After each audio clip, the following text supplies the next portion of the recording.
Hi, I want to welcome everyone to the RVA Security Conference. I wish I could be with you in person, but you all know that we live in a world of enormous challenges. I absolutely agree with FBI Director Comey that virtually every American company falls into either one of two categories. Either a company that know they've been hacked by the Chinese in terms of cybercrime, or a company that may not know they've been hacked by the Chinese, but chances are they have. As a member of the Senate Committee on Intelligence, I see evidence every day of the enormous threat that cybersecurity confronts public sector, private sector, and all aspects of our national economy. But with that challenge also comes opportunity. You know, there's over $120 billion of loss this year due to cybercrime.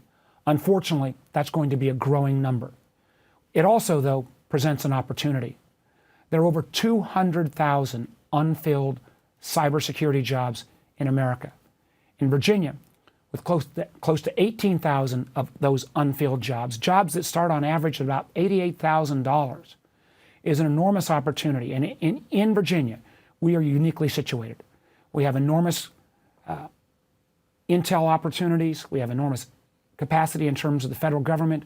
We have lots and lots of the private sector cyber companies. We obviously, from the port and Navy presence in Hampton Roads through Richmond to Northern Virginia, and including some of the activities out in Blacksburg at Virginia Tech, we could make Virginia the leader in cybersecurity and in cyber innovation.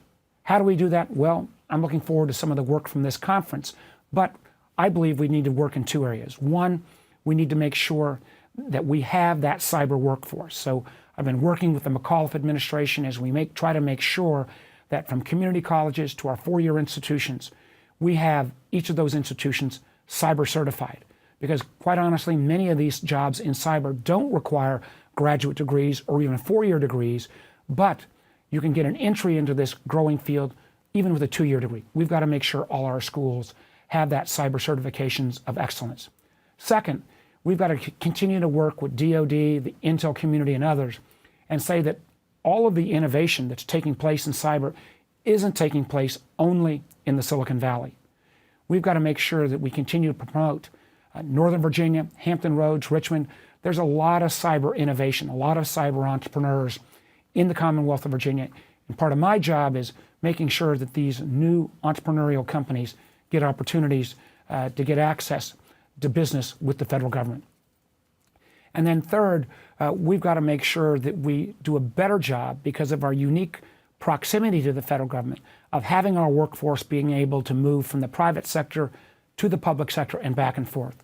That means making sure that we work on security clearances and greater collaboration from the public sector and the private sector. This is a great area of concern. I personally believe that as we think about our nation's defense, cyber security needs to be elevated to a higher command structure. And quite honestly, going forward, our defense capabilities are not going to have to simply be in the land, on the air, and on the sea, but also a fourth domain in terms of cyber. This is an issue of national security, it's an issue of personal security, and obviously it's an issue of economic security. With that challenge, though, comes the opportunity, and my hope is that Virginia will be known as the cyber capital for America. I look forward to the results of your conference and look forward to working with you to make that happen. Thanks and good luck.